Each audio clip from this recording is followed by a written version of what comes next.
হুগলি জেলার ত্রিবেণীতে জন্ম পঞ্চানন কর্মকারের।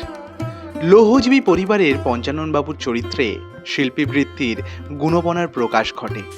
1979 খ্রিস্টাব্দের ওয়ারেন হেস্টিংসের প্রচেষ্টায় চার্লস উইলকিন্সের পরিচালনায় তৈরি হয় ইস্ট ইন্ডিয়া কোম্পানির ছাপাখানা। সেখানে যোগ দেন পঞ্চানন কর্মকার। এর ঠিক 1 বছর আগে উইলকিন্স যখন হুগলিতে ন্যাথানিয়েল ব্র্যাসি হ্যালহেডের লেখা a grammar of the Bengal language বইটির মুদ্রণের দায়িত্ব নেন, ঠিক তখন তার সাথে যোগাযোগ হয় পঞ্চানন বাবুর। পঞ্চানন বাবুর প্রযুক্তিতে ভর করে তৈরি হয় ছেনিকাটা ঢালাই করা প্রথম চলনশীল বাংলা হরফ, আর তার সাহায্যে ছাপা হয় বাংলায় প্রথম বই a grammar of the Bengal language. Carey সাহেবের সংস্কৃত ব্যাকরণ মুদ্রণের জন্য তিনি দেবনাগরী হরফ তৈরি করেন।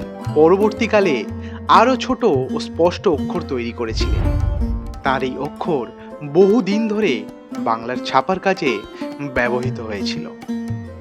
বাংলা ভাষায় ছাপার ইতিহাসে প্রথম চলনসই বাংলা ও সংস্কৃত অক্ষরের ছাঁচ তৈরির অগ্রদূত হিসাবে পঞ্চানন কর্মকারের নাম স্বর্ণাক্ষরে লেখা থাকবে।